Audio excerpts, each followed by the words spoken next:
আল্লাহ পাক রব্বুল আলামিন কুরআনুল কারীমের ভিতরে ঘোষণা করে দেন, আমার মুমিন বান্দা যখন বিপদে পড়ে যাবে, আমি আল্লাহর কাছে যখন সাহায্য চাবে, হাসবুনাল্লাহু ওয়া নি'মাল ওয়াকিল, নি'মাল মাওলা ওয়া নি'মান নাসির। জোরে বলা যাবে নাকি একবার আল্লাহু আকবার? সোনার বাবা জেরা আমার, এবার যখন যুবক বেটা কান্দেন আর মাকে বলছে, মা চলো না মা, আমি যেই নবীর দরবারে কলেমার বিনিময়ে মুসলমান গো মা, ও মা চলো মা সেই নবীর দরবারে যাই গো মা। মা কান্দেন আর বলতেছেন, বেটারে আমার বাপ দাদার ধর্ম আমি ত্যাগ করতে পারবো না, ও বেটা তুমি চলে যাও, আর কোনদিন আমার সামনে আসবে না, আর কোনদিন আমার সামনে তুমি আসবে না। যুবক বেটা কান্দেন আর বলে, মা আমি এমন একটা জায়গা যাব মা, আর কোনদিন আপনাকে মা মা কয়ে ডাক দিব না। জোরে বলা যাবে নাকি একবার সুবহানাল্লাহ? আমি কোনদিন আপনাকে মা মা করে আর কোনদিন ডাক দেব না মা। চলো মা একটা বার আমার নবীর দয়া নবীর দরবারে যাই গো মা। মা বলতেছেন, বেটারে আমি কোনদিন আমার ধর্ম ত্যাগ করব না। বেটা কান্দেন আর বলে, মা আর কোনদিন তোমার সাথে দেখা হবে কিনা আমি জানি না, আমি শুনেছি আমার নবী আর মুখ খায় না, আমার নবী চলে গেছে হলো সোনার মদিনায়। জোরে কোন সুবহানাল্লাহ। আমার নবী আর মক্কার মাটিতে নাই, নবী চলে গেছেন সোনার মদিনায়। ওমার কোনদিন তোমার সঙ্গে দেখা হবে না। সোনার যুবক বেটা কান্দে। মা যখন বিদায় দিয়ে দিলেন, ওই যুবক বেটা চলে গেলেন হাঁটতে হাঁটতে 350 কিলোমিটার রাস্তা। পাগলের মতো যখন যুবকটি আব্দুল উজ্জাত চলে যায়, কাঁদতে কাঁদতে আমার মদিনায় নয়া নবীজির দরবারে যখন হাজির, নবীজির হুজরাখানার সম্মুখে বসে রয়ে গেছে। আল্লাহ নবী যখন বেরো হলেন, দেখতেছেন পাগলের বেশে একটা যুবক বসে আছে। জোরে বলা যাবে নাকি একবার সুবহানাল্লাহ? সোনার যুবকের দলেরা আব্দুল উজ্জা পাগলের বেশে যখন নবীজির দরবারে, আল্লাহ নবী বলতেছেন, যুবক রে তুমি কে? এই পাগলের বেশে সোনার মদিনায়। আব্দুল উজ্জা কান্দেন আর বলেন, নবী গো আমার বাড়ি হলো সোনার মক্কায়, আমার বাড়ি হলো মক্কায়। সেই মক্কা থেকে নবী আপনার কাছে আমি চলে আসছি। নবী গো আমার জীবনের বৃত্তান্ত হলো এই, আমার চাচা ছিল একজন বেধর্মী। আমার চাচাকে আমি বলেছি, চাচা আব্দুল্লাহর বেটা মোহাম্মদ সে কেমন? সে বলতেছেন সে সত্যিকারের নবী। আমার চাচাকে আমি বললাম, চাচা এই নবীর প্রতি কি মানা না যায় না? আমার চাচা ঈমান আনলো না, আমি ঈমান এনেছি। আমার পরনের কাপড়টাও আমার কাপড় কেড়ে নিয়েছে। আমার পরনে কোনো কাপড় ছিল না। আমার মায়ের কাছ থেকে এই পুরাতন কম্বলটা আমি চেয়ে নিয়ে আসছি। ইয়া রাসূলুল্লাহ, ইয়া হাবিবাল্লাহ, নবী গো আপনার কদমে আমাকে একটু ঠাঁই দেন, আপনার কদমে আমাকে একটু জায়গা দেন। আল্লাহ নবী কাঁদতেছেন আর বলতেছেন, যুবক তোমার নাম কি?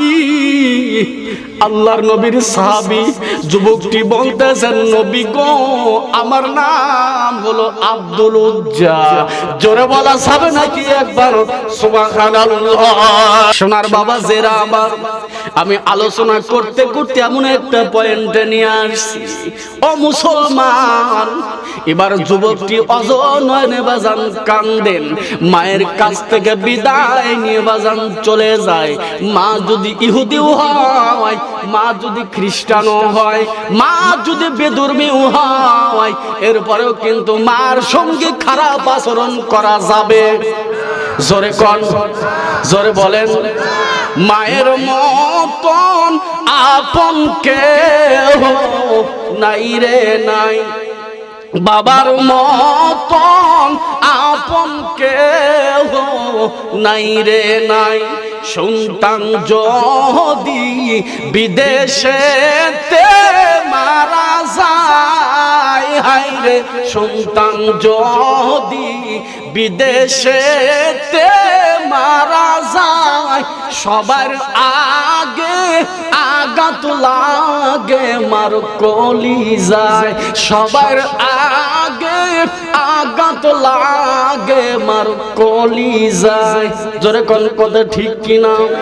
যে মায়ের সন্তান বিদেশে থাকে, বিদেশে যদি সন্তান মারা যায়, দুনিয়ার কোনো মানুষ না জানলে মায়ের মন ঠিকই জানে। কথা ঠিক না বে ঠিক? মায়ের কালেকশন রয়ে গেছে, সন্তানের কালেকশন মায়ের নারীর সাথে আছে না নাই? আরে কথা কয় না, আছে না নাই? সোনার বাবা জেরা আমার, আমি আপনাদের খেদমতে আরজ করে কথাগুলো বলে যাব। হযরত জিবরাইল আলাইহিস সালাম কে আল্লাহ বলতেছেন, জিবরাইল যাও তুমি লাউহে মাহফুজে তুমি চলে যাও, ওই লাউহে মাহফুজ থেকে আয়াতে কারিমা নিয়া জিবরাইল তুমি মদিনার মাটিতে নাজিল হয়ে যাও। জোরে বলা যাবে নাকি একবার সুবহানাল্লাহ? সোনার বাবা জেরা আমার, আল্লাহর বাজির থেকে হযরতে জিবরাইল আলাইহিস সালাম আয়াতে কারিমা নিয়া মদিনার মসজিদে নববীতে মদিনার মাটিতে যখন নাজিল হয়ে গেল, আল্লাহর ফেরেশতা জিবরাইল আলাইহিস সালাম আল্লাহ রাসূলের কাছে আয়াতে কারিমা নিয়ে নাজিল হয়ে যায়। আল্লাহর ফেরেশতা জিবরাইল নবীকে সালাম দিতেছেন, আসসালামু আলাইকা ইয়া রাসূলুল্লাহ, আসসালামু আলাইকা ইয়া হাবিবাল্লাহ। নবী গো, আপনার উপরে আয়াতে কারিমা আল্লাহ মদিনার নগরীতে আল্লাহ নাজিল করেছেন। জোরে কোন সুবহানাল্লাহ। আল্লাহর নবী বলতেছেন, জিবরাইল কি আয়াতে কারিমা নাজিল হয়ে গেল? আল্লাহর ফেরেশতা জিবরাইলের কণ্ঠে তিলাওয়াত করতেছেন, বিসমিল্লাহির রাহমানির রাহিম, ইয়া আইয়ুহাল্লাযীনা আমানু হাল আদুল্লুকুম আলা তিজারাতিন তুনযিকুম মিন আযাবিন আলীম। জোরে বলা যাবে নাকি একবার আল্লাহু আকবার? সোনার বাবা জেরা আমার, আল্লাহর ফেরেশতা জিবরাইল যখন তিলাওয়াত করলেন, আল্লাহর নবীকে বলতেছেন, নবী গো, আপনি তামাম দুনিয়ার ঈমানদারদেরকে নবী আপনি জানায়া দেন, তামাম দুনিয়ার ঈমানদারদেরকে আপনি জানায়া দেন, আল্লাহ পাক রব্বুল আলামিন ঈমানদারদেরকে লক্ষ্য করে আয়াতে কারিমা নাজিল করেছেন। আল্লাহ বলতেছেন, এ আইয়ুহাল্লাযীনা আমানু, যারা ঈমান আনছো আল্লাহর প্রতি, আল্লাহকে যারা রব বলে জমিনে মেনে নিয়েছো, তাদেরকে আমি আল্লাহ একটি ব্যবসার কথা শিখায়া দেব না, যেই ব্যবসাটা করলে বান্দা তুমি জাহান্নামের যন্ত্রণাদায়ক শাস্তি থেকে মুক্তি পাবে। জোরে কোন সুবহানাল্লাহ। জাহান্নামের যন্ত্রণাদায়ক শাস্তি থেকে বান্দা তুমি দুনিয়ায় রেহাই পাবে, এমন একটা ব্যবসার কথা কি আমি আল্লাহ শিখায়া দেব? আল্লাহ বলতেছেন, বান্দারে আমি আল্লাহর সাথে যদি বান্দা ব্যবসা করতে চাও, আমি আল্লাহর সাথে ব্যবসা করতে হলে বান্দা তুমি কোন কায়দায় ব্যবসা করবে, আর যখন ব্যবসা করবা কি দ্বারা তুমি ব্যবসা করবা, আল্লাহ কুরআনুল কারীমের ভিতরে কোট করে জানায়া দিচ্ছেন। আল্লাহ বলে দিচ্ছেন, বান্দারে তুমিনুনা বিল্লাহ, তুমিনুনা বিল্লাহি ওয়া রাসূলিহি ওয়া তুজাহিদুনা ফি সাবিলিল্লাহি বিআমওয়ালিকুম ওয়া আনফুসিকুম যালিকুম খায়রুল লাকুম ইন কুনতুম তা'লামুন। জোরে কোন আল্লাহু আকবার। সোনার বাবা যারা আমার, আল্লাহর ফেরেশতা জিবরাইল বলছেন, নবী গো, আপনার উম্মতেরা যখন আল্লাহর সাথে ব্যবসা করতে যাবে, ব্যবসা করতে গেলে তিনটা কাজ করতে হবে। প্রথম নাম্বার কাজ হলো আমানতু বিল্লাহ, আল্লাহর প্রতি ঈমান আনা, ওয়া আমানার রাসূল, আল্লাহর রাসূলের প্রতি ঈমান আনতে হবে। আল্লাহর প্রতি ঈমান আনলাম, আল্লাহর নবীর প্রতি ঈমান আনলাম। আল্লাহ তিন নম্বরে বলছেন অতুজাহিদুনা ফি সাবিলিল্লাহ। জোরে বলা যাবে নাকি একবার আল্লাহু আকবার? বিরক্ত হচ্ছেন? বিরক্ত হচ্ছেন? সোনার বাবা যারা আমার, আমি আস্তে আস্তে করে সামনের দিকে আগায়া যাব। ও মুসলমান বসিলার ভাইয়েরা, সোনার বাবা যারা আমার, আল্লাহর নবীকে ডাক দিয়ে বলছেন, নবী গো, আপনি বলে দেন, এক নাম্বার আল্লাহর প্রতি ঈমান আনতে হবে, দুই নাম্বার রাসূলের প্রতি ঈমান আনতে হবে, তিন নাম্বার হলো অতুজাহিদুনা ফি সাবিলিল্লাহ, আল্লাহর রাস্তায় আল্লাহ সংগ্রাম করার কথা বলেছেন। জোরে কোন সুবহানাল্লাহ। এখন আল্লাহ রাস্তায় সংগ্রাম করতে গেলে কি করতে হবে? আল্লাহ এটাও কোরআনে বলে দিচ্ছেন, বি আমওয়ালিকুম ওয়া আনফুসিকুম। আল্লাহ বলতেছেন, ও বান্দা, জানের জায়গায় জান দাও, মালের জায়গায় মাল দাও। জোরে কোন না সুবহানাল্লাহ। এক জায়গায় জান দিতে হবে, যেখানে জানের প্রয়োজন জান, মালের জায়গায় মাল দিতে হবে। আজকের এইখানে কিন্তু আল্লাহ জান চাই নাই, চাইছে, কথা কয় না কেন? জান চাই নাই, মাল চাইছেন। এই মসজিদের জন্য আমি বলেছি, মান বানা লিল্লাহুল মাসজিদান বানাল্লাহু লাহু বাইতাল ফিল জান্নাহ। আল্লাহ রাসূল বলেছেন, একটা ঘর, মসজিদ, আল্লাহর ঘর যদি কেউ নির্মাণ করে, আল্লাহ তার জন্য জান্নাতে বালাখানা বানায়া দেয়। এটা জোরে বলা যাবে না সুবহানাল্লাহ? সোনার বাবা যারা আমার, আল্লাহ বলে দিচ্ছেন, বান্দা, আল্লাহর প্রতি যদি বান্দা আল্লাহর সাথে ব্যবসা করতে যাও, কি দ্বারা তুমি ব্যবসা করবে? আল্লাহ কোড করে জানায়া দিলেন, আল্লাহ বি আমওয়ালিকুম আনফুসিকুম, জানের জায়গায় জান আর মালের জায়গায় মাল দিয়ে আল্লাহ রাস্তায় সংগ্রাম করবে। জোরে কোন সুবহানাল্লাহ। অর্ধজানের প্রেসিডেন্ট হযরত ওমর, অর্ধ পৃথিবী করিত শাসন, ধুলার তত্ত্বে বসি, খেজুরের পাতার প্রাসাদ তাহার, বারবার যেত খুশি। জোরে কোন সুবহানাল্লাহ। সোনার বাবা যারা আমার, অর্ধজানের প্রেসিডেন্ট হযরত ওমর, ওমর ফারুককে নবী জিজ্ঞাসা করলেন মসজিদে নববীর ভিতরে, আল্লাহর নবী জিজ্ঞাসা করছে, ওমর, ইশার নামাজ যখন নবী শেষ করলেন, শেষ করার পরে ওমরকে জিজ্ঞাসা করতেছেন, ওমর, তোমার নবীকে তুমি কেমন ভালোবাসো? ওমর বলতেছেন, ইয়া রাসূলুল্লাহ, ইয়া হাবিবাল্লাহ, নবী গো, আমি আপনাকে, আমি ইয়া রাসূলুল্লাহ, আমার জানের চাইতে মাল দ্বারা নবী আপনাকে বেশি ভালোবাসি। আল্লাহর নবী বলতেছেন, ওমর, এখনো পর্যন্ত তুমি পরিপূর্ণ মুসলমান তুমি হতে পারো নাই। জোরে বলা যাবে নাকি একবার সুবহানাল্লাহ।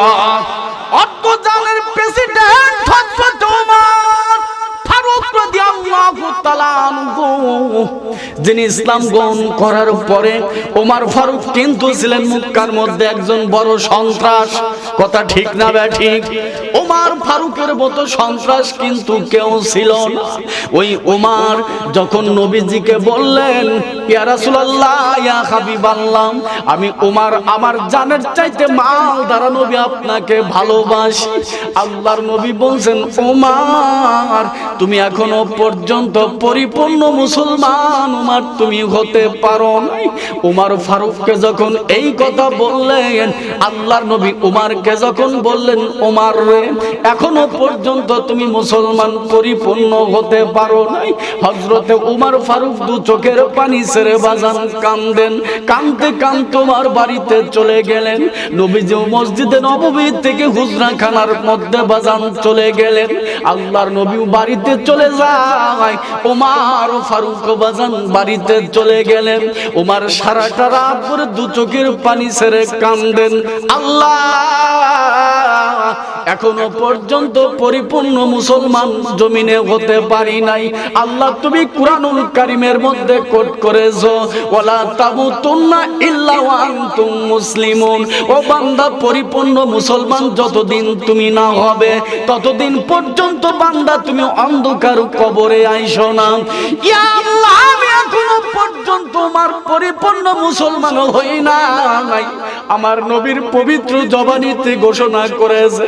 ওমর বাজান কাঁদেন, কাঁদতে কাঁদতে সারাটা রাত বিছানায় ঘুম ধরে না।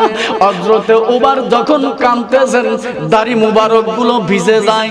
বিছানার যখন উপরে যখন কাঁদেন, সারা রাত বিছানায় ঘুম ধরে না। সারা রাত ভরে উমর কাঁদতে কাঁদতে যখন ফজরের যখন আজানের সময় হয়ে গেল, হযরত উমর যখন মসজিদে নববীতে বিলাল যখন আজান দিলেন, আজান দেওয়ার সঙ্গে সঙ্গে উমর ফারুক রাদিয়াল্লাহু তাআলা আনহু যখন মসজিদের দিকে যখন রওনা করলেন, মসজিদে নববীতে নামাজ আদায় করার জন্য যখন যান, হযরত উমর ফারুক রাদিয়াল্লাহু তাআলা আনহু যখন তিনি নামাজ আদায় করলেন, নবী হলেন মসজিদে নববীর ইমাম, আর নবীজির পিছনে হযরত উমর ফারুক হলেন মুসল্লি। জোরে বলা যাবে নাকি একবার সুবহানাল্লাহ? সোনার বাবা জেরা আমার, এবার ওমর ফারুক যখন কাঁদতেছেন আর বুকটা ভিজায়া দেয়, আল্লাহর নবী সাহাবীদের দিকে যখন নামাজ শেষ করে যখন পিছনের দিকে যখন তাকাইলেন, হযরত উমর দু চোখের পানি ছেড়ে বাজান দাঁড়ায়া যায়। উমর বলতেছেন, নবী গো, আপনি বলেছেন আমি উমর এখনো পর্যন্ত পরিপূর্ণ মুমিন হতে পারি নাই। ইয়া রাসূলুল্লাহ, ইয়া হাবিবাল্লাহ, নবী গো, আমি উমর এখন ঘোষণা দিলাম, আমি উমর নবীজি আপনাকে আমার জান এবং মাল উভয় দ্বারা নবী ভালোবাসি। জোরে বলা যাবে নাকি একবার মারহাবা? আমি উমর এখন থেকে ঘোষণা দিলাম, ইয়া রাসূলুল্লাহ, আমার জান এবং মাল উভয় দ্বারা নবী আপনাকে ভালোবাসি। জোরে কোন সুবহানাল্লাহ। এটা কি আমার কথা না আল্লাহ রাসূলের কথা? আল্লাহ রাসূল বলছেন, উমর যতক্ষণ পর্যন্ত তোমার জান এবং মাল উভয় দ্বারা নবীকে ভালো না বাসবে, ততক্ষণ পর্যন্ত তোমার তুমি পরিপূর্ণ মুসলমান হতে পারবে না। উমর ফারুক এখন বলছে, ইয়া রাসূলুল্লাহ, আমি উমর এখন থেকেই জান এবং মাল উভয় দ্বারা নবী আপনাকে ভালোবাসি। জোরে কর না সুবহানাল্লাহ। সোনার বাবা জেরা আমার, হযরতে উমর ফারুককে যখন নবী এই কথা বললেন, আল্লাহর নবী বলছে, উমর এখনই তুমি পরিপূর্ণ মুসলমান হলে রে উমর। এই উমর ফারুক রাদিয়াল্লাহু তাআলা আনহু নবীজিকে জান এবং মাল দ্বারা জমিনে ভালোবাসেন। জোরে কোন সুবহানাল্লাহ। সোনার বাবা জেরা আমার, ইমানদার ব্যক্তি যদি হওয়া যায়, ইমানদার ব্যক্তিদের জন্য আল্লাহ শুভ সংবাদ দিয়েছেন। আল্লাহ বলতেছেন, ইন্নাল্লাযীনা ক্বালু রাব্বুনাল্লাহু সুম্মা ইসতাকামু তাতানাজ্জালু আলাইহিমুল মালাইকা। জোরে বলা যাবে নাকি একবার আল্লাহু আকবার? আল্লাহ কুরআনুল কারীমের মধ্যে বলতেছেন, নিশ্চয় যারা আমি আল্লাহকে রব বলে জমিনে মানবে, ওই সমস্ত মানুষদের কোনো ভয় নাই। তারা যদি দুনিয়ার বুকে বিপদে পড়ে যায়, আমার রহমতের ফেরেশতারা তাদেরকে জমিনে সাহায্য করে। জোরে বলা যাবে নাকি একবার সুবহানাল্লাহ? সোনার বাবা জেরা আমার, আল্লাহ পাক রব্বুল আলামিন ঘোষণা করতেছেন যে দুনিয়ার বুকে যারা হলো ঈমানদার, ওই সমস্ত ঈমানদার আনছে আল্লাহর প্রতি, আল্লাহর রাসূলের প্রতি। আমার রাসূলুল্লাহ যখন মক্কার মাটিতে যখন কলেমার দাওয়াত দিয়েছেন, মক্কার মাটিতে কলেমার দাওয়াত দিয়েছেন নবী 13 বছর। কয় বছর? আর একটু আস্তে কোন, কয় বছর? 13টা বছর মক্কার মাটিতে নবী কলেমার দাওয়াত দিয়েছেন। এই কলেমার দাওয়াত পেশ করতে যাইয়া নবীজি যখন মুসলমান মক্কার মাটিতে নবী তৈরি করলেন, ও বাজান রে, হযরতে রাসূলুল্লাহ সাল্লাল্লাহু আলাইহি ওয়াসাল্লাম মক্কার মাটিতে যখন কলেমার দাওয়াত দিয়েছেন, ওয়া আনজির আশিরাতাকাল আকরাবিন, জোরে কোন আল্লাহু আকবার। সূরাতুল শুআরার ভিতরে আল্লাহ বলতেছেন, নবী গো, আপনি যখন রিসালাতের দাওয়াত দিবেন, নবী আপনার নিকটতম আত্মীয়দেরকে আগে কলেমা দাওয়াত পেশ করেন। জোরে কোন সুবহানাল্লাহ। আপনার নিকটতম আত্মীয়দেরকে আগে কলেমার দাওয়াত পেশ করেন। অপর আয়াতে বলতেছেন, কু আনফুসিকুম ওয়া আহলিকুম নার, নিজে জাহান্নামের আগুন থেকে বাঁচো, অপরকে জাহান্নামের আগুন থেকে বাঁচাও। জোরে কর না সুবহানাল্লাহ। সোনার বাবা জেরা আমার, আমি আপনাদের খেদমতে আরজ করে কথাগুলো বলে যাব। আল্লাহর নবী যখন কলেমার দাওয়াত মক্কার মাটিতে দিতে লাগলেন, এবার যখন নবীজিকে যখন মারার জন্য মক্কার মধ্যে জানুন না দোয়ায় বৈঠক দেওয়া হলো, আব্দুল্লাহর বেটা মুহাম্মদ সাল্লাল্লাহু আলাইহি ওয়াসাল্লাম মক্কার মাটিতে যেই কলেমার দাওয়াত পেশ করতেছে, এই আব্দুল্লাহর বেটা মুহাম্মদ সাল্লাল্লাহু আলাইহি ওয়াসাল্লামকে যদি আমরা যদি দুনিয়া থেকে যদি এই কলেমার দাওয়াত যদি বন্ধ না করে দেই, তাহলে মুহাম্মাদের কলেমা একদিন तमाम দুনিয়া ছায়া যাবে। জোরে কোন সুবহানাল্লাহ। হযরত আব্দুল্লাহ বিন সালাম বলতেছেন, ও মুক্কানি তারা, আব্দুল্লাহর বেটা মুহাম্মাদের জবান দিয়ে যে কোরআনের কণ্ঠের তিলাওয়াত হয়, আমি আব্দুল্লাহ বিন সালাম বললাম, আব্দুল্লাহ বিন রাবিয়া বললাম, আমি আব্দুল্লাহ বিন রাবিয়া বললাম, একদিন तमाम পৃথিবী এই মুহাম্মাদের কলেমা ছায়া যাবে। জোরে কোন সুবহানাল্লাহ। ছায়া গেছে কি যায় নাই? ছাইছে কি ছাই নাই? আব্দুল যখন এই কথা বললেন, কাফেররা বলছে, তাহলে উস্তাদজি কি করা যায়? এবার আব্দুল্লাহ বিন রাবিয়া বলতেছেন যে দুনিয়ার বুক থেকে তাকে বিদায় করে দিতে হবে, না হলে কলেমা দাওয়াত জমিনে বন্ধ করাইতে হবে। জোরে কোন নাউজুবিল্লাহ। ও মুসলমান, আল্লাহ নবীকে যখন কলেমার যখন দাওয়াত বন্ধ করাইতে যাবেন, আমার আল্লাহর হুকুম হয়ে গেল, নবী গো, আপনি আর মক্কার মাটিতে নবী থাকবেন না। মক্কার মাটি ছেড়ে নবী আপনি মদিনার মাটিতে হিজরত করেন। জোরে বলা যাবে নাকি একবার সুবহানাল্লাহ। সোনার বাবা জেরা আমার, এবার যখন মক্কার মাটিতে যখন নবীজি মক্কা ছেড়ে মদিনার মাটিতে চলে গেলেন, আল্লাহর হুকুমে। কার হুকুমে? আর একটু জোরে কোন, কার হুকুমে?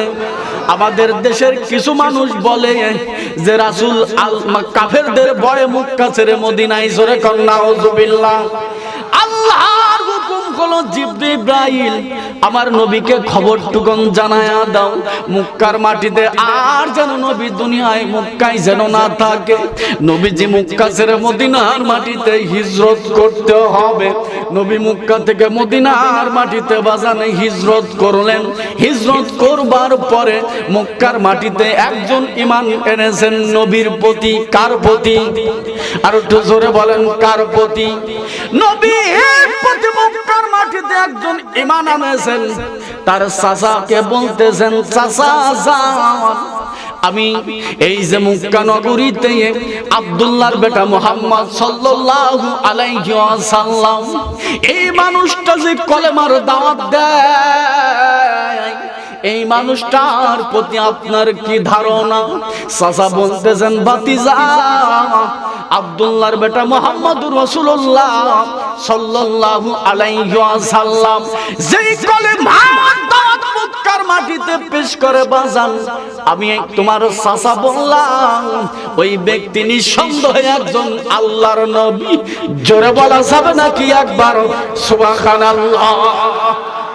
যেই ব্যক্তি কলেমার দাওয়াত পেশ করে আব্দুল্লাহর বেটা মুহাম্মদ, ওই মুহাম্মদ সত্যিকারে একজন আল্লাহর নবী। জোরে কন্যা সুবহানাল্লাহ। কাফেরদের জবান দিয়ে উচ্চারণ হচ্ছে যে সত্যিকারে একজন আল্লাহর নবী। বাইরা আমার, এবার ভাতিজা বলতেছেন, ভাতিজার নাম হলো আব্দুল উজ্জা।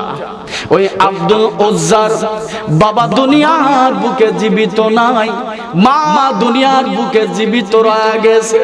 এই আব্দুল উজ্জা আমার নবীর প্রতি কলেমা আনছেন, আল্লাহর প্রতি ঈমান আনছে, নবীর প্রতি ঈমান আনছেন, আল্লাহর প্রতি ঈমান আনছেন। আল্লাহর প্রতি যদি কেউ মাত্র শুধু ঈমান আনে, ওই ব্যক্তি ঈমানদার পরিপূর্ণ হবে না। আল্লাহর প্রতি ঈমান আনার পরে আল্লাহ রাসূলের প্রতি ঈমান আনতে হবে। জোরে কোন সুবহানাল্লাহ। শুধু লা ইলাহা ইল্লাল্লাহকে মানলো, মুহাম্মাদুর রাসূলুল্লাহকে মানলো না, মনে রাখবেন সে ঈমানদার হতে পারলো না। আল্লাহ মানলেই রাসূল মানা নয়, রাসূল মানলেই তবে আল্লাহ মানা হয়। জোরে কন্যা সুবহানাল্লাহ। সোনার বাবা জেরা আমার আব্দুল উজ্জা তার চাচাকে ডাক দিয়ে বলছেন, চাচা যান, এই যে মক্কার মাটিতে যে কালেমার দাওয়াত দেন আপনি বলছেন সত্যিকারের নবী, আমার বাবা দুনিয়ার বুকে জীবিত নাই, আমার মা দুনিয়ার বুকে জীবিত আছে। ও চাচা, যেই মানুষটা সত্যিকারের নবী, ওই নবীর হাতে কি একটা বার কলেমা পড়ে মুসলমানও হওয়া যাবে না? চাচা ডাক দিয়ে বলছেন, ভাতিজা একবার যা তুমি জবান দিয়ে বলেছো, আর কোনো দিনের জন্য এই কথা তুমি বলবা না।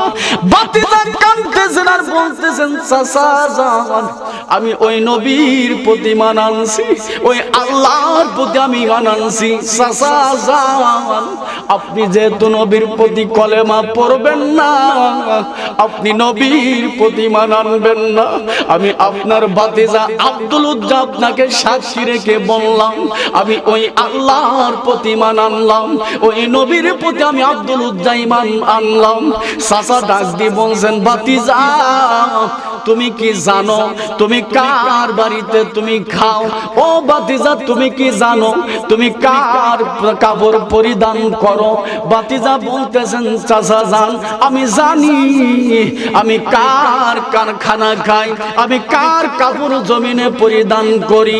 চাচা বলতেছেন, ভাতিজা তুমি যদি জানতে পারো, তুমি যদি জানো, আমি তোমাকে যত সম্পদ তোমার সম্পদ আছে সমস্ত সম্পদই হলো আমার দেওয়া। ভাতিজা বলছেন, চাচা জান, এটা আমি জানি। ও ভাতিজা, তোমার গায়ে যে পরনে কাপড়গুলা রয়ে গেছে, এই কাপড়গুলা ভাতিজা আমার টাকায় কিনা। ভাতিজা বলছেন, চাচা আমি এটাও জানি, আমি এটাও জানি। ভাতিজা যখন বলতেছেন, চাচা জান, আমার বাপ দুনিয়ায় নাই, মাও দুনিয়ার বুকে জীবিত আছে, আমি আপনার বাড়িতে কাজ করে আপনার বাড়িতে খাই, সহায় সম্পদ সমস্ত কিছুই তো আপনার। চাচা যখন এই কথা বললেন, চাচা বলতেছেন, ভাতিজারে তাহলে তুমি একটা কথা মনোযোগ দিয়ে শুনে নাও। ও ভাতিজা, তোমার সম্পদ যদি আমার দেওয়া হয়, আর তোমার পরনের কাপড়টাও যদি আমার টাকায় কেনা হয়, ও ভাতিজা তুমি যদি আল্লাহ নবীকে ভুলতে না পারো, তুমি যদি আল্লাহ নবীকে যদি তুমি ভুলতে না পারো, আমার দেওয়া সম্পদ তোমাকে ফিরাইয়া দিতে হবে। ভাতিজা বলছেন, চাচা জান, আমি সমস্ত সম্পদ আপনাকে ফিরাইয়া দিলাম। চাচা ডাক দিয়ে বলছেন, ভাতিজারে তোমার পরনের কাপড়টা আমার টাকায় কিনা। ভাতিজা বলতেছেন, চাচা জান, আমার পরনের কাপড়টা আমি আপনাকে ফিরাইয়া দিলাম।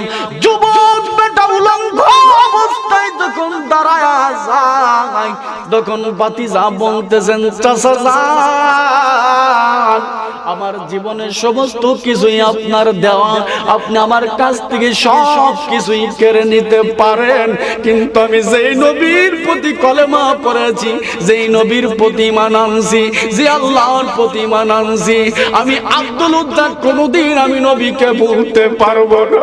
জোরে বলা যাবে নাকি একবার সুবহানাল্লাহ?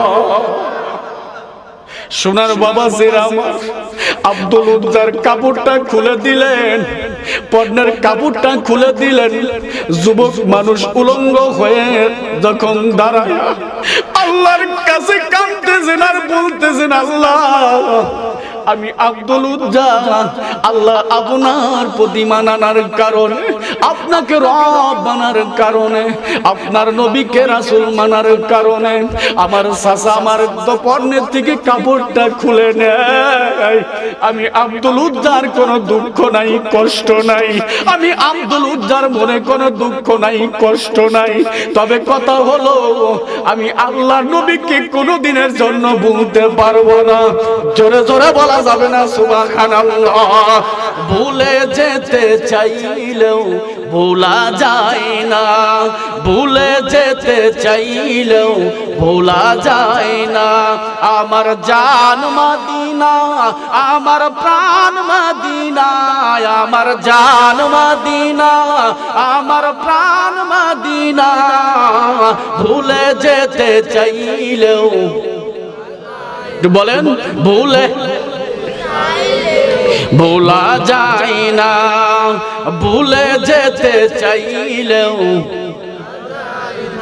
মদিনার স্মৃতি গোলা ভাবি বারে বার, কবে দেখা পাবো রওজা তোমার। জোরে কানবার হওয়া নবীর রওজায় যেতে মন চাই কি চায় না? এই যে হাজী সাহেব গেছিলেন না, হাজী সাহেব গেছিল, প্রত্যেকটা মানুষের মন চায় ওইখানে থেকে যেতে। এমন একটি জায়গা, এমন কোন মুসলমান নাই যার মন চায় না মক্কা মদিনায় যাইতে। কথা ঠিক না বেঠিক? কথা ঠিক না বেঠিক?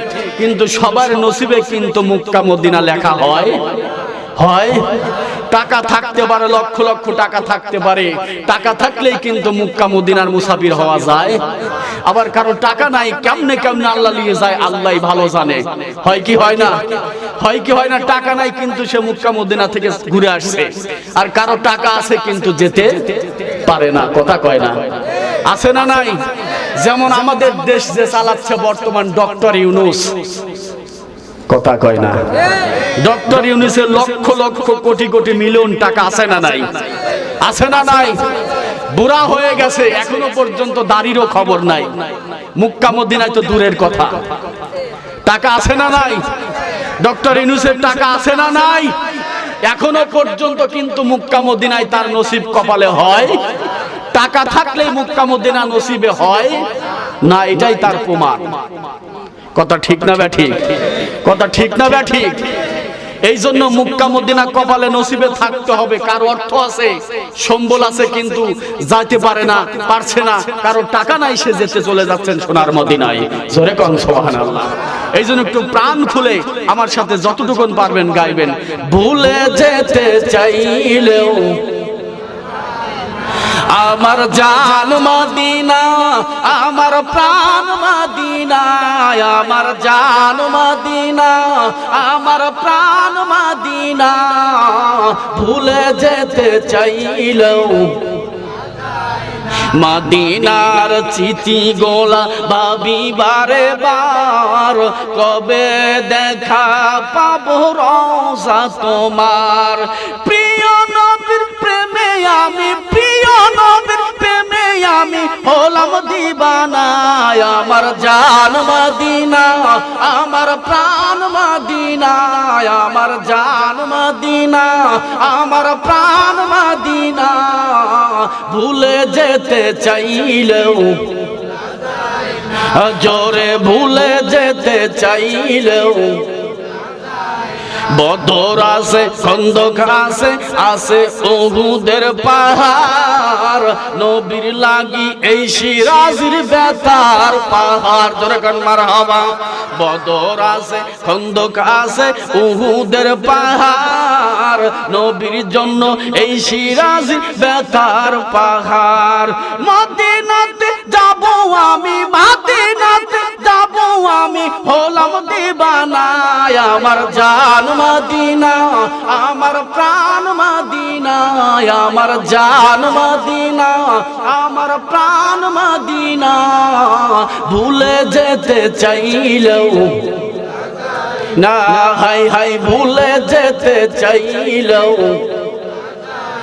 জোরে জোরে কোন মারহাবা ওই মদিনাওয়ালা ভোলা যায় ভোলা যায় মদিনাওয়ালা যদি ভুলে যান আপনার ঈমানই থাকবে না কথা ঠিক না ঠিক আমাদের দেশের অনেক মানুষ বলে যে রাসূলের দরকার নাই শুধু আল্লাহ মানলেই হয় আছে না নাই কথা কয় না এরকম মানুষ আছে না নাই শুধু ফরজ পড়লেই হবে সুন্নতের দরকার নাই এরকম মুসল্লি আছে না নাই সোনার বাবাজিরা আপনাদের পায়ে ধরে বলবো রাসূল যেখানে নাই সেখানে আপনার কোনো ইবাদত কবুল হবে না কথা ঠিক না ঠিক সোনার বাবা যারা আমার আমি আপনাদের খেদমতে আরজ করে কথাগুলো বলে যাব এবার ভাতিজা আব্দুল উদ্দা বলতেছেন চাচা জান আমার সমস্ত কিছুই আপনাকে দিয়ে দিলাম এবার কি আমি চলে যেতে পারি চাচা বলছেন ভাতিজা তুমি চলে যাও কিন্তু আমার বাড়িতে আর কোনো জায়গা হবে না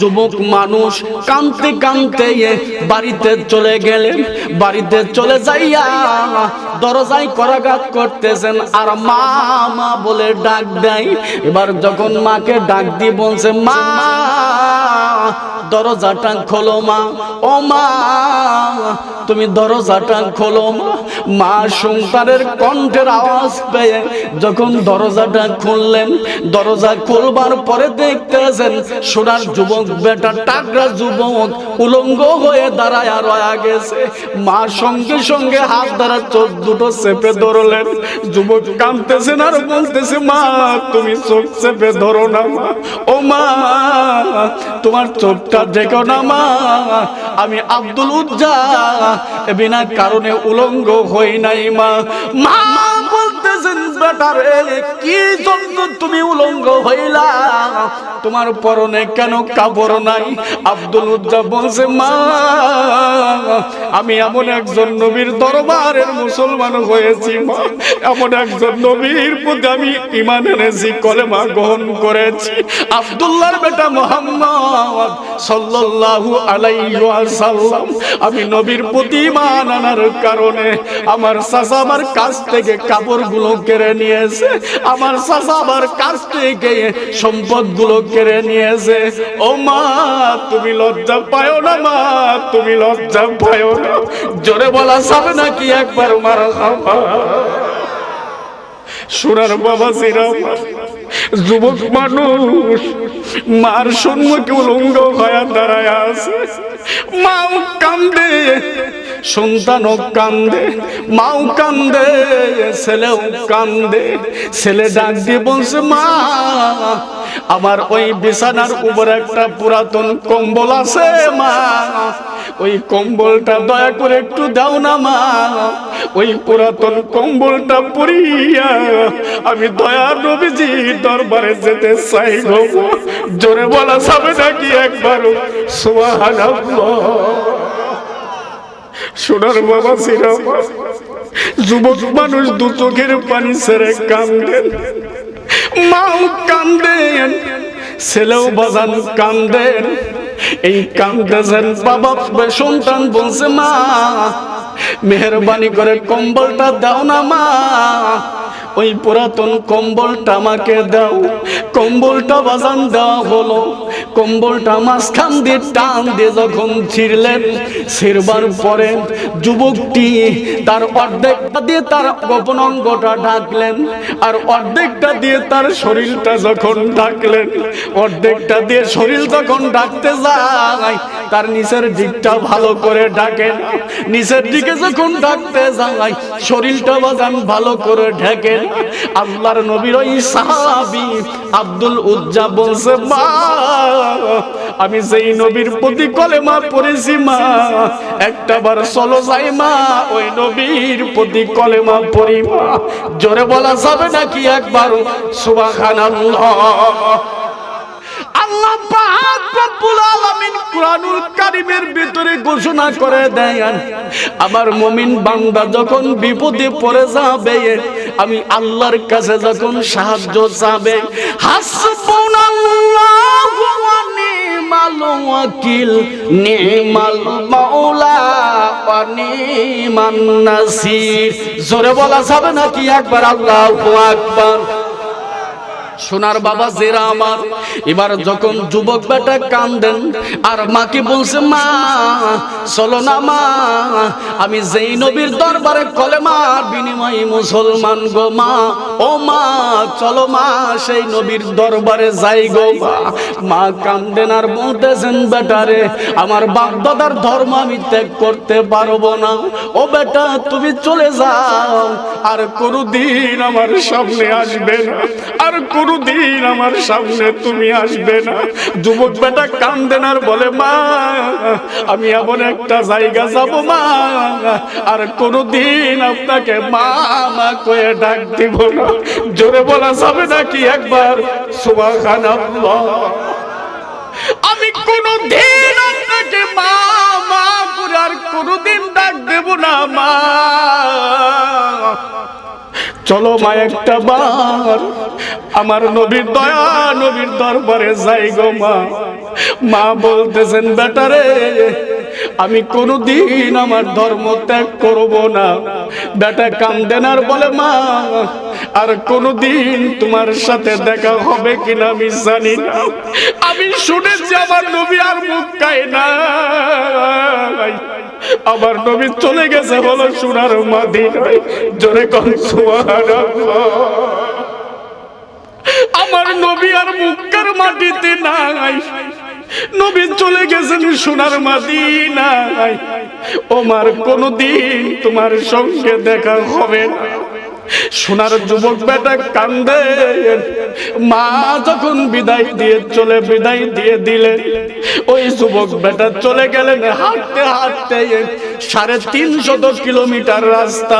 পাগলের মতো যখন যুবকটি আব্দুল উজ্জাত চলে যায় কাঁদতে কাঁদতে, আমার মদিনায় নয়া নবীজির দরবারে যখন হাজির, নবীজির হুজরাখানার সম্মুখে বসে রয়ে গেছে। আল্লাহর নবী যখন বেরো হলেন, দেখতেছেন পাগলের বেশে একটা যুবক বসে আছে। জোরে বলা যাবে নাকি একবার সুবহানাল্লাহ? সোনার যুবকের দলেরা আব্দুল উজ্জা পাগলের বেশে যখন নবীজির দরবারে, আল্লাহ নবী বলতেছেন, যুবক রে তুমি কে? এই পাগলের বেশে সোনার মদিনায়। আব্দুল উজ্জা কান্দেন আর বলেন, নবী গো আমার বাড়ি হলো সোনার মক্কায়, আমার বাড়ি হলো মক্কায়। সেই মক্কা থেকে নবী আপনার কাছে আমি চলে আসছি। নবী গো আমার জীবনের বৃত্তান্ত হলো এই, আমার চাচা ছিল একজন বেধর্মী। আমার চাচাকে আমি বলেছি, চাচা আব্দুল্লাহর বেটা মোহাম্মদ সে কেমন? সে বলতেছেন সে সত্যিকারের নবী। আমার চাচাকে আমি বললাম, চাচা এই নবীর প্রতি কি মানা না যায় না? আমার চাচা ইমান আনলো না, আমি ইমান এনেছি। আমার পরনের কাপড়টাও আমার কাপড় করে দিয়েছে। আমার পরনে কোনো কাপড় ছিল না। আমার মায়ের কাছ থেকে এই পুরাতন কম্বলটা আমি চেয়ে নিয়ে আসছি। ইয়া রাসূলুল্লাহ, ইয়া হাবিবাল্লাহ, নবী গো আপনার কদমে আমাকে একটু ছাই দেন, আপনার কদমে আমাকে একটু জায়গা দেন। আল্লাহ নবী কাঁদতেছেন আর বলতেছেন, যুবক তোমার নাম কি? আল্লাহর নবীর সাহাবী যুবকটি বলতেছেন, নবী গো আমার নাম হলো আব্দুল উজ্জা। জোরে বলা যাবে নাকি একবার সুবহানাল্লাহ? একটু আল্লাহরে ডাকুন, লা ইলাহা। গরম পানি দেন, শুধু পানি দেন, গরম পানি, চা দেন না। লা ইলাহা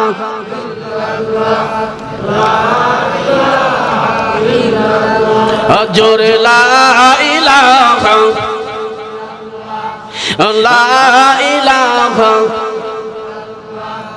লা ইলাহা ইল্লাল্লাহু মুহাম্মদ রাসূলুল্লাহ লা ইলাহা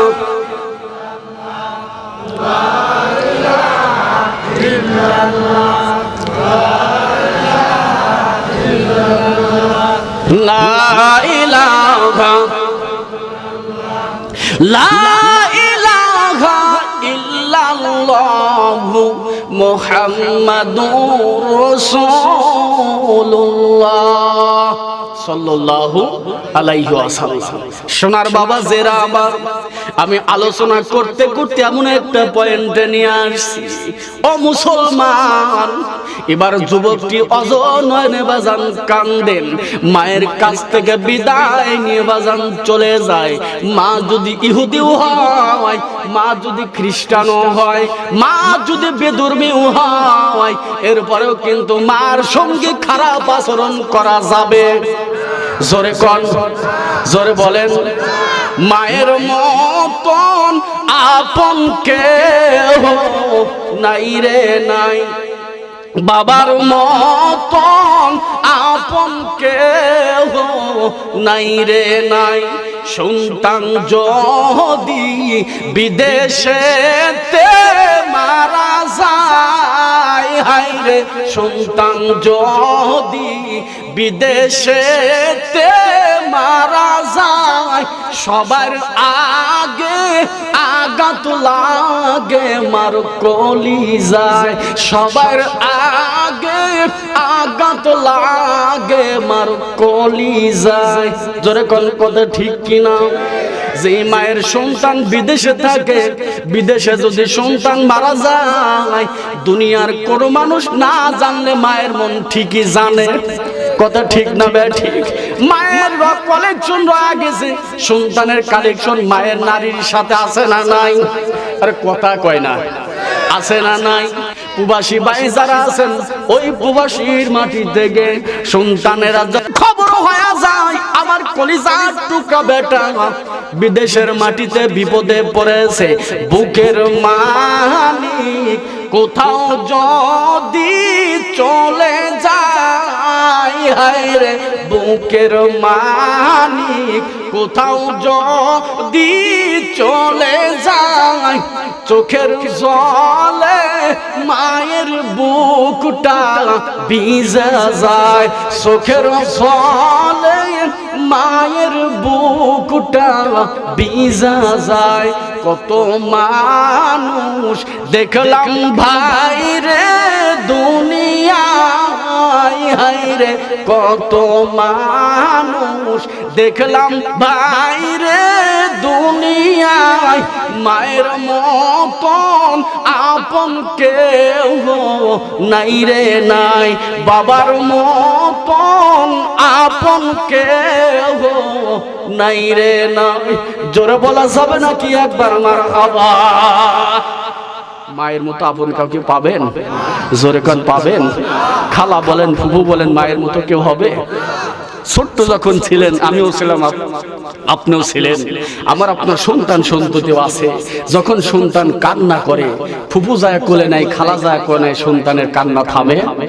থামে? মা যখন কাজকর্ম ফেলে রেখে যখন সন্তানকে কোলে নেয়, সঙ্গে সঙ্গে সন্তানের কান্না থেমে যায়। কথা ঠিক না ব্যাঠিক? এই জন্য মায়ের মতো আপন কিন্তু কেউ হতে পারে। সোনার বাবা জেরা আমার, সেই কথাই আমি আপনাদের সম্মুখে বলতেছিলাম। ওই আব্দুল উদ্দার মা পিছন থেকে দু চোখের পানি ছেড়ে কান্দেন, কিন্তু তিনি হলো বিধর্মী, সন্তানের সাথে যেতে পারে না। সন্তান চলে গেলেন সোনার মদিনায়। আল্লাহর নবী বলছেন, যুবক রে তোমার পরিচয়, তোমার নাম কি? যুবকটা কাঁদতেছেন আর বলতেছেন, নবী গো আমার নাম হলো আব্দুল উজ্জা। আল্লাহর নবী বলছেন, যুবক রে আজকের পর থেকে তোমার নাম আব্দুল উজ্জা নয়, আজকের পর থেকে আমি তোমার নাম দিলাম আব্দুল্লাহ জুল বাজাদাইন। জোরে বলা যাবে নাকি একবার সুবহানাল্লাহ? আব্দুল উজ্জা নয়, আজকের পর থেকে তোমার নাম আমি রাহমাতাল লিল আলামিন দিলাম আব্দুল্লাহ জুল বাজাদাইন। জোরে কন্যা সুবহানাল্লাহ। সোনার বাবা জেরা আমার, আল্লাহর নবী বলছেন, আব্দুল্লাহ আজকের পর থেকে তুমি আসহাবে সুফার ভিতরে থাকবে। মদিনার মসজিদে নববীর ভিতরে ছোট্ট একটা জায়গা আছে যার নাম আহলে সুফা। যারা হজ করতে গেছেন তারা জানে হাজি সাহেব আছে না নাই, আছে না নাই। ওই হাজি সাহেব, কোন হাজি সাহেব যদি ওই আহলে সুফার মধ্যে যায় 2 রাকাত নামাজ আদায় করে, হাত তুলতে দেরি, দোয়া কবুল হতে দেরি না। জোরে বলা যাবে নাকি একবার মারহাবা? হাত তুলতে দেরি, দোয়া কবুল হতে দেরি না। আছে না নাই, আছে না নাই। ওই মসজিদে নববীর মধ্যে ছোট্ট একটা জায়গা আছে, যাই জায়গাটার নাম আহলে সুফা। ওই আহলে সুফার ভিতরে 70 থেকে 72 জন সাহাবী জীবন কাটাইছেন। জোরে কন্যা সুবহানাল্লাহ। তারা যখন কোন মানুষ খাবার দিয়েছে, খানা খাইছে, খাবার যদি কেউ না দিত, না খেয়ে আহলে সুফার মধ্যে জীবন কাটাইতো। জোরে কন্যা সুবহানাল্লাহ। সোনার বাবা জেরা আমার, সামনে আগাবো। সোনার বাবা জেরা আমার, এবার যখন আব্দুল উজ্জাকে ডাকতে বলতেছেন, আব্দুল উজ্জা আজকের পর থেকে তোমার নাম আব্দুল্লাহ জুল বাজাদাইন। আল্লাহর নবী বলতেছেন, আব্দুল্লাহ আজকের পর থেকে তুমি আহলে সুফার ভিতরে তুমি থাকবে। সাহাবাদেরকে ডাক দিয়ে বললেন, ও আমার সাহাবীরা, আব্দুল্লাহকে তুমি তোমার কলেমার দার্স দিবে, কলেমা শিক্ষা, আল্লাহর কোরআন তোমরা শিক্ষা দিবে। আল্লাহর কোরআন আব্দুল্লাহকে তোমরা শিক্ষা দিবে।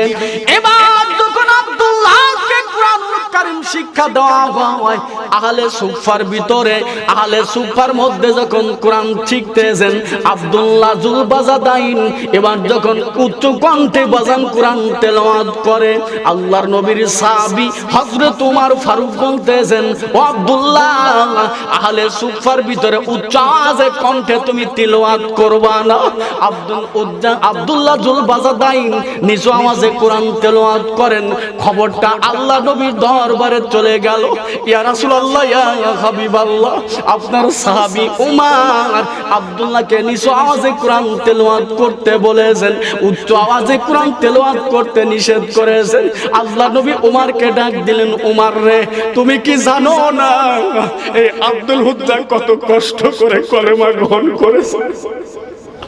ওমর তুমি কি জানো না ওমর, আব্দুল্লাহ জুল বাজাদাইনের কলেমার দিশ পড়ার দৃশ্যটা কি করুন কাহিনী।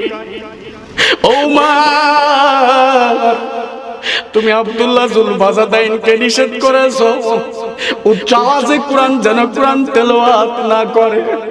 আল্লাহর নবী বলছে, ওমর আর কোনদিন তুমি আব্দুল্লাহকে নিষেধ করবা না। জোরে বলা যাবে নাকি একবার সুবহানাল্লাহ? সোনার বাবা জেরা আমার, আল্লাহর নবী নিষেধ করে দিলেন, ওমর আর কোনদিন তুমি বলবা না। ওমর সেদিন থেকে কোনদিন আব্দুল্লাহ কার ধমক দেয় নাই। জোরে বলা যাবে নাকি একবার সুবহানাল্লাহ?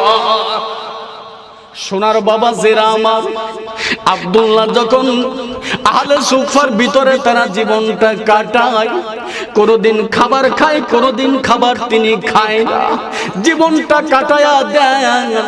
এদিকে তাবুকে যুদ্ধের দামামা বেজে গেল। আল্লাহর নবী বলছেন, ও আমার সাহাবীরা, তাবুকের যুদ্ধের দামামা বেজে গেছে। আজ 1400 কিলোমিটার দূরে মদিনা থেকে যেতে হবে। তাবুকের যুদ্ধের জন্য মাল সামানা জীবনে প্রয়োজন, মাল সামানা অর্থের জীবনে প্রয়োজন, মাল সামানা অর্থের জীবনে প্রয়োজন। আমার সাহাবীরা একটু আল্লাহরে ডাকুন, লা ইলাহা। একটু সামনে আগায় আসেন ভাই, সামনে একটু আগায় আসেন আর জিকির করেন। কেউ উঠে যায় না, একটু আগায় আসেন। একটা জায়গা সাক্ষী হয়েছে, একটা জায়গা ভিডিও হয়েছে, সাক্ষী হয়েছে, আর একটা জায়গা সাক্ষী করেন। এটাই হবে কিয়ামতের মাঠে নাজাতের ওসিলা। জোরে কন্যা সুবহানাল্লাহ। এই জন্য একটা জায়গা সাক্ষী হয়েছে, আর একটু আগায় আসেন আর জিকির করেন, লা ইলাহা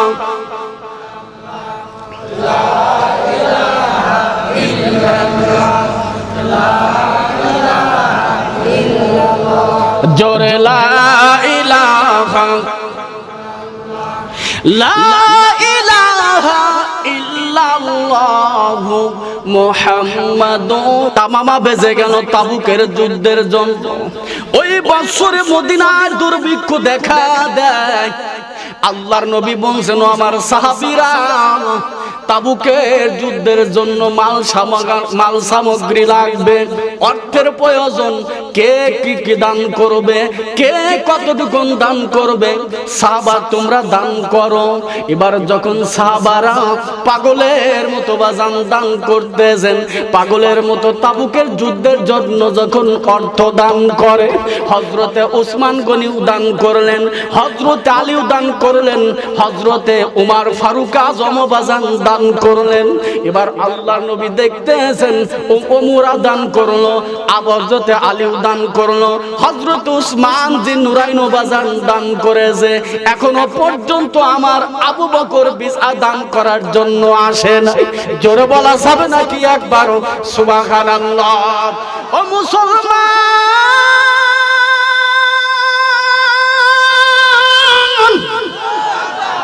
এবার যখন আবু বকরকে নবী দেখে না, মসজিদে নববীর ভিতর আবু বকর নাই।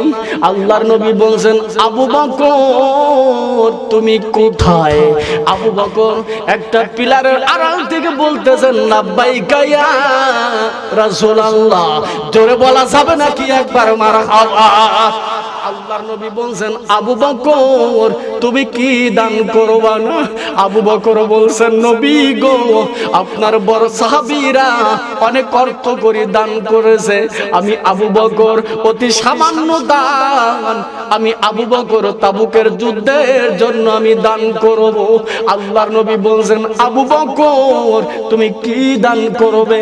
আল্লাহর নবীর সাহাবী আবু বকর বলতেছেন, নবী গো, আমার জীবনে আমার বাড়িতে মাত্র 4 কেজি 3 কেজি এই আটা ছিল, গমের আটা বা জবের আটা ছিল। নবী গো, এইটা আমার তাবুকের যুদ্ধের জন্য আপনার কাছে হাজির করেছি।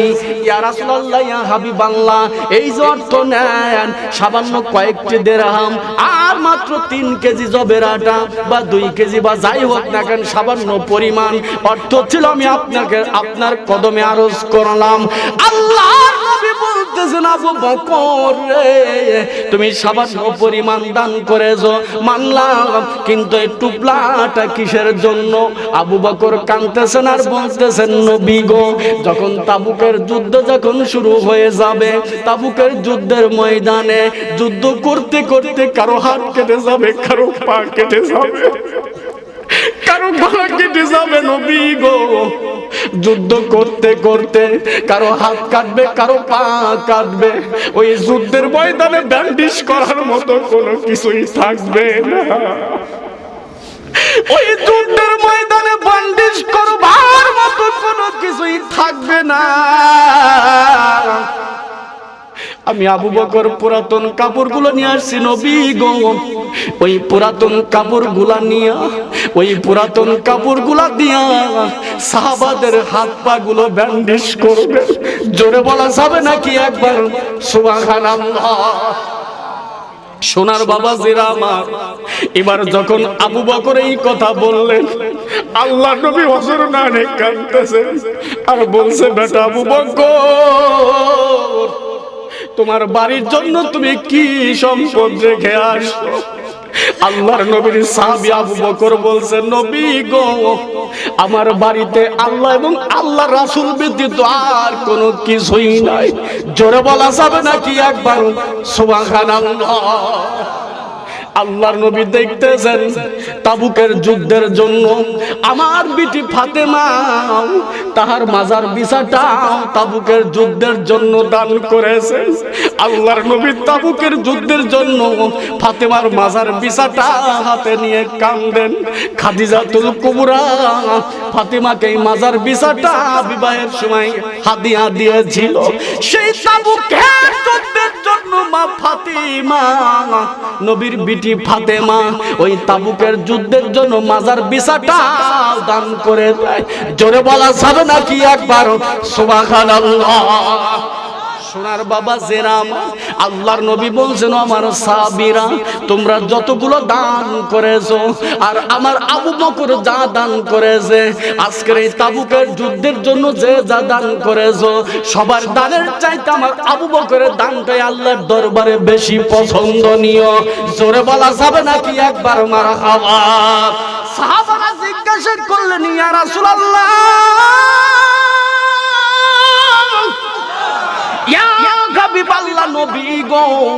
আবু বকর সামান্য দান করেছে, আমরা কতগুলা সম্পদ দান করেছি। আল্লাহ নবী জিজ্ঞাসা করছেন উসমান তুমি কি দান করেছো? উসমান গনি বলছেন নবী গো আমার সম্পদের এক অংশ দান করেছি আর তৃতীয় অংশ আমি বাড়িতে রেখে আসছি। ওমর দান করেছো আর কি রেখে আসছো? ওমর বলতেছেন নবী গো আমি অর্ধেকটা তাবুকের যুদ্ধের জন্য দান করেছি আর অর্ধেকটা আমি বাড়িতে পরিবারের জন্য রেখে আসছি। এবার নবী বলতেছেন আবু বকর রে তুমি একটা বার বলো তো দেখি।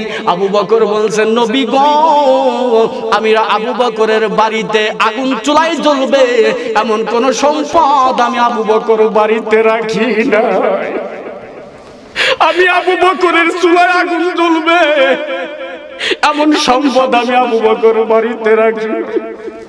ইয়া রাসূলুল্লাহ ইয়া হাবিবাল্লাহ সমস্ত সম্পদ আমি তাবুকের যুদ্ধের জন্য দান করেছি। আল্লাহর নবী বলছে আমার সাহাবীরা তোমরা কেউ অর্ধেক দিয়েছো অর্ধেক পরিবারের জন্য রাখছো, তোমরা কেউ 3 অংশ রেখে দিয়েছো 1 অংশ যুদ্ধের জন্য দিয়েছো আর আমি আবু বকরের জীবনে একটা মুদ্রাও বাড়িতে তিনি রাখেন নাই। জোরে বলা যাবে নাকি একবার সুবহানাল্লাহ? সোনার বাবা জেরা তাবুকের যুদ্ধের জন্য যখন রওনা করলেন প্রতিমধ্যে ওই আব্দুল্লাহ জুল বাজাদাইন দাঁড়ায় গেলেন নবী গো তাবুকের যুদ্ধের জন্য অনেক সামগ্রী মালের প্রয়োজন কিন্তু আমার তো মাল নাই, আমার কাছে আল্লাহর দেওয়া একটা নিয়ামত আছে। জোরে কর সুবহানাল্লাহ। এবার আব্দুল্লাহ জুল বাজাদাইন রাস্তা যখন দাঁড়ায় যায় আল্লাহ নবীর কাছে বলছেন নবী গো আমার তো দেবার মতো কোনো অর্থ নাই যে আমার অর্থ করিয়া যুদ্ধের জন্য দান করব, তবে আমি আব্দুল্লাহ জুল বাজাদাইনের কাছে একটা জিনিস আছে যেটা হলো আমার আল্লাহ দেওয়া একটা নিয়ামত আমার জীবনটা রয়ে গেছে। আমি আব্দুল্লাহ জুল বাজাদাইন তাবুকের জন্য যুদ্ধের জন্য আমার জীবনটাই আমি উৎসর্গ করলাম। জোরে বলা যাবে নাকি একবার মারহাবা? আল্লাহ নবী বলতেছেন আব্দুল্লাহ ও আব্দুল্লাহ তোমার জীবনটাকে তুমি তাবুকের যুদ্ধের জন্য দান করলা। আমি রাসূলুল্লাহ ঘোষণা দিলাম তুমি যদি জ্বর এসেও যদি মারা যাও এরপরেও আমি রাসূলুল্লাহ বললাম শহীদের মর্যাদা তোমাকে দেওয়া হবে। জোরে বলা যাবে নাকি একবার মারহাবা? সোনার বাবা জেরা আমার খারাপ লাগতেছে, খারাপ লাগতেছে। এরপরে ঘটনা আলোচনা করবে ইনশাআল্লাহ। তবে আল্লাহ রাসূল বলেছেন আমি মাঝখানে কয়েকটা মিনিট আপনাদেরকে একটু ব্রেক দিলাম। আল্লাহর ঘর তাকায়া দেখতেছেন এই যে ঘরটা রয়ে গেছেন আল্লাহ নবী বলছেন মান বানা লিল্লাহুল মাসজিদান বানাল্লাহু লাহু বাইতাল ফিল জান্নাহ আও কামা ক্বালা আলাইহিস সালাওয়াতু ওয়াস সালাম। আল্লাহ কোরআনুল কারীমে বলেছেন ইন্নাল্লাহা আশতারা মিনাল মুমিনিনা আনফুসাহুম ওয়া আমওয়ালাহুম বিআন্না লাহুমুল জান্নাহ। যারা আমার যাত্রায় আমার রাস্তায় যাদের জান এবং মাল বান্দার কাছ থেকে জান এবং মাল আমি আল্লাহ খরিদ করে নিয়েছি বিনিময়ে ওই বান্দার কাছে আমার জান্নাত বিক্রি করলাম।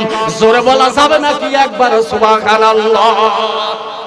সূরাতুত তাওবা হাফেজ সাহেব আছেন সূরাতুত তাওবার ভিতরে আল্লাহ বলছেন মুমিন বান্দার কাছ থেকে আমি কিনে নিলাম তার জান এবং মাল। ওই জান এবং মালের বিনিময়ে বান্দার কাছে আমার জান্নাত আমি আল্লাহ বিক্রি করলাম। জোরে বলা যাবে না সুবহানাল্লাহ? তাহলে আল্লাহর জান্নাত আমরা খরিদ করতে চাই কি চাই না? একটু চাই কি চাই না? হাত উঠান দেখে আল্লাহর জান্নাত খরিদ করতে চাই কি চাই না? আল্লাহর জান্নাত খরিদ করতে চাইলে অবশ্যই আল্লাহর রাস্তায় সম্পদ দিতে হবে। কথা ঠিক না ঠিক? কথা ঠিক না ব্যাঠিক? আজ বর্তমান মানুষ আমরা এমনই হয়ে গেছি, সুদের উপর খালি সুদ আর সুদ। আছে না নাই? এই বসিলে গ্রামের মধ্যে সুদ খায় না কেউ? বসিলে গ্রামে আছে? আমি ভাবছি খালি আমাদের পায় নাই আছে। সুদ যারা খায়, একটা উদাহরণ দেব, শুনবেন? শুনবেন শুনবেন তো উদাহরণটা? তো সুদ খাওয়ার সর্বনিম্ন যেটা গুনাহ, সর্বনিম্ন যেটা গুনাহ সেটা হলো 1 টাকা যদি সুদের টাকা কেউ খায়, আপন মায়ের সাথে 33 বার করে জিনা করার পাপ হয়। আরো আস্তে কর নাউজুবিল্লাহ। 1টা টাকা, 1000, 2000, 100 টাকা নয়, 1টা টাকা কেউ যদি সুদের টাকা খায়, তাহলে ওই 1টা টাকার জন্য আপন মায়ের সাথে 33 বার জিনা করলে যে পাপ হয়, ওই সুদখোরের আমলনামায় তত পাপ আল্লাহ লিখে দেয়। জোরে কর না নাউজুবিল্লাহ। তাহলে এখন কথা হলো, আপনারা কত সুদ খাবেন পারেন? খায়েন। উদাহরণ দিচ্ছি, ধরেন 3 বন্ধু মিলে একটা কাঁঠাল কিনেছে। কি কিনছে? কথা বলেন, কি কিনছে? 3 বন্ধু মিলে একটা কাঁঠাল কেনার পরে কাঁঠাল খাচ্ছে আর বলতেছেন যে বিসি দেখে ভাগ করা হবে। কি দেখে? বিসি দেখে টাকা বন্টন হবে। যার ভাগে বিসি বেশি থাকবে সে টাকা বেশি দিবে। ধরেন কাঁঠাল কিনছে 30 টাকা দিয়ে, 3 জনের বিসি ভাগ করে টাকাটা সমপরিমাণ টাকা দেওয়া হবে। তখন ওর মধ্যে একজন চালাক ছিল। ওই চালাক, বিরক্ত হচ্ছেন আপনারা? ওই চালাক তখন বলতেছে যে কাঁঠাল খাচ্ছে, রুয়াও খাচ্ছে, বিসিও খাচ্ছে। কাঁঠালও খাচ্ছে, কাঁঠালের সাথে বিসিও খাচ্ছে। কাঁঠাল যখন শেষ হয়ে গেল, তখন দেখা গেল বুকার সামনে একটা, ওই চালাকের সামনে একটা, আর 2 জনের কাছে রয়েছে বিসির ঠিপ। ঠিপ থাকার কারণে তখন ওই বিসি সহ খাইছেন। কয়েকটা জিনিস পেটের মধ্যে হজম হয় না, তার মধ্যে একটা হলো কাঁঠালের বিসি। আস্তা যখন খাবেন ওই কাঁঠালের বিসিটা হজম হয় না। যখন আপনার পায়খানা হবে, তখন ওই পায়খানার সাথে বের হয়ে যায়। কথা ঠিক না ব্যাঠিক? এবার যখন খাওয়া তো খাইছে মাশাআল্লাহ, খাওয়ার পরে যখন বাড়ির দিকে আসতেছে, তখন পশ্চিম আকাশে মারছে ডাক, মানে পেটের মধ্যে ডাক। ডাক আসার কারণে এখন কোথায় যাবে জায়গা নাই। বাড়ির পাশেই দেখতেছে একটা জানালা আছে, জানালার নিচেই কামসাইছে। কথা বুঝেন? কথা কয় না, কথা বোঝেন? জানলার নিচেই কামসাইছে। কাম সারার পরে ওই রাত্রে আল্লাহ আবার বৃষ্টি দিছে। কি দিছে? বৃষ্টি দিছে। বৃষ্টি দেওয়ার পরে তখন ওই কাঁঠালের বিচিগুলা চকচকা হয়ে রয়েছে, কিন্তু পায়খানার মলগুলো ধুয়ে চলে গেছে। সকালবেলা যখন বাড়িওয়ালা যায় দেখতেছেন বাড়ির ঘরের মধ্যে কোনো সবজি নাই। সবজি না থাকার কারণে যখন তিনি গেলেন, যা ঘরের মধ্যেও সবজি নাই, জানালার কাছে যায় দেখে জানালার ভিতরেও কোনো সবজি নাই। তখন নিচের দিকে তাকায়া দেখে 1 ঠিপ কাঁঠালের বিচি। কি? কাঁঠালের বিচি। তখন শুকরিয়া করতেছে, আলহামদুলিল্লাহ, আল্লাহ সবজি নাই, তুমি সবজি দিছাও। সবজি নিয়ে যখন ওই কাঁঠালের বিচি নিয়ে বাড়িতে যাবার পরে যখন সিদ্ধ করেছে, সিদ্ধ করার পরে যখন ভর্তা বানাইছে, ভর্তা বানিয়ে যখন স্বামীর কাছে খেতে দিয়েছে, স্বামী বিসমিল্লাহ ছাড়াই 1 থালি খাইছে। বিসমিল্লাহ ছাড়াই 1 থালি খাইছে। খাওয়ার পরে তখন জিজ্ঞাসা করছে, বউ কতদিন হয়ে গেল তো কাঁঠাল কিনে নাই, কিন্তু কাঁঠালের বিচি কই পাইলে? তখন বউ বলতেছে, আগে শুকরিয়া করো, আগে শুকরিয়া করো। তখন বউ যখন বললেন স্বামী শুকরিয়া করতেছে, বউ তখন বলতেছে যখন ঘরেও সবজি নাই, জানালায়ও যায় দেখি কোনো সবজি নাই। তখন কি হলো, আমি যায় দেখলাম ওই সবজি গাছের নিচে, ওই লাউ গাছের নিচে 1 ঠিপ কাঁঠালের বিচি। তখন সাথে সাথে স্বামী কাছে ওয়াও। বুঝতে পারলেন? বুঝতে পারলেন? ভিতর থেকে বের করে দিলেন, ও মানুষ, তোমরা সুদ খাও, আল্লাহ একদিন আটকায়া দিবে। কথা ঠিক না ব্যাঠিক? সুদ যারা খাও, এই সুদ যারা খাচ্ছ, আল্লাহ একদিন তোমার হলকমে আটকায়া দিবে। কথা ঠিক না ব্যাঠিক? ওই সুদ খাওয়া বাদ দেন। সুদ খাইলে সবচেয়ে ছোট গুনাহ হলো আপন মায়ের সাথে 1 টাকা খাইলে 33 বার জিনা করা। জোরে কর না নাউজুবিল্লাহ। ওই সুদ খাওয়া যাবে? সুদ খাওয়া যাবে? মানুষ বেকারের উপরে টাকা চাইলে টাকা হাওলাত দিতে রাজি নাই। যদি বলে 1000 100 দেবো, তখন 1000 টাকা পাওয়া যায়। কথা কয় না? আছে না নাই? আছে না নাই? এই জন্য সোনার বাবাজির আমি আলোচনা রাখছি, করব ইনশাআল্লাহ। বাকিটুকুনে আব্দুল্লাহুল বাজাদাইনের কি অবস্থা হলো আলোচনা শুনবেন? বাকিটুকু শুনবেন। মাঝখানে আমি আপনাদের কাছে একটু চাচ্ছি আল্লাহর ঘরের জন্য কে আছেন? কে আছেন? 1000, 2000, 5000, 1000, 2000, 5000, 500, যে যা পারবেন একটু আল্লাহর ঘরের জন্য দান করেন। সর্বপ্রথম কোন বান্দা আছেন দেখি একটু দান করেন আল্লাহর ঘরের জন্য। কোন বান্দা আছেন? এই আল্লাহর ঘর, টিনের ঘর, এই ঘরটা কেমন করে বিল্ডিং করা যায় একটু চিন্তা ভাবনা করতে হবে। আলহামদুলিল্লাহ, আমার ভাইজান নজরুল ইসলাম 200 খানা টাকা করেছে দান। আল্লাহ করে গেল বাপের বিয়ে বেটার কাম। আয় আল্লাহ, 200 খানা টাকা দান করলো। আল্লাহ দানটা তুমি কবুল করো। আল্লাহ তুমি জানে মালে বরকত দাও। আল্লাহ তুমি জীবনের গুনাহগুলো আল্লাহ তুমি মাফ করে দাও। আয় আল্লাহ তাআলা, তোমার বান্দা যে নিয়তে যে উদ্দেশ্যে দান করলো, আল্লাহ তার উদ্দেশ্যটাকে আল্লাহ তুমি কবুল করো। আল্লাহুম্মা আমিন। আরো একজন 100 খানা টাকা আল্লাহ দান করেছে, দান কবুল করো। আল্লাহ তুমি জানে মালে বরকত দাও। আল্লাহ তুমি জিন্দেগীর গুনাহ মাফ করে দাও। আল্লাহ আরো একজন আল্লাহ ছোট মাসুম বান্দা 100 খানা টাকা দান করেছে। আরো একজন 100 খানা টাকা। লিল্লাহে তাকবীর, লিল্লাহে তাকবীর। আব্দুল বারেক 500 টাকা, জোরে কর না মারহাবা। 500 টাকা, জোরে কর না মারহাবা। আয় আল্লাহ আব্দুল বারেকের দান কবুল করে নাও। আয় আল্লাহ তুমি বরকত দাও। আরো একজন 400 খানা টাকা, আরো একজন 200 খানা টাকা। আল্লাহ তুমি দান কবুল করো। আল্লাহ তুমি জানে বলে বরকত দাও। আল্লাহ তুমি জিন্দেগীর গুনাহ তুমি মাফ করে দাও। ওয়া মাবুদ, আল্লাহ তোমার বান্দারা তোমার ঘরের জন্য দান করে। আল্লাহ তুমি দানটা কবুল করো। মা নাই যার কবরে, মা অন্ধকার কবরে, বাবা অন্ধকার কবরে, আল্লাহ ওই মা বাবার জন্য আল্লাহ যারা টাকা দান করে যায়, আল্লাহ তুমি দানগুলো তুমি কবুল করো। আল্লাহুম্মা আমিন। আরো একজন ছোট্ট মাসুম বান্দা নগদ 100 টাকা দান করেছে, জোরে কান মারহাবা। কিয়াম হোসেন 1 মণ পেঁয়াজ, না 1 মণ পেঁয়াজ, 1 মণ দান। নারায়ে তাকবীর। বাবা, দানও করবেন না, তাকবীরও দিবেন না, হয়? সামেনা ফাইটে গেলে জরিমানা আমি দেব, সমস্যা নাই, তো তাকবীর দিবেন। নারায়ে তাকবীর। আমার ভাই কিয়াম হোসেন 1 মণ মূল কাটা পেঁয়াজ আর 1 মণ ধান, জোরে কান মারহাবা। আরো জোরে কান মারহাবা। আল্লাহ তুমি ফসলের উপর বরকত দাও। বালা মুসিবত আল্লাহ তুমি দূর করে দাও। আবু বকরের মতো দানবীর তুমি বানায়া দাও। আল্লাহ তোমার বান্দা কিয়াম হোসেন 1 মণ পেঁয়াজ আর 1 মণ ধান দান করেছে, আল্লাহ তুমি কবুল করো। আল্লাহুম্মা আমিন।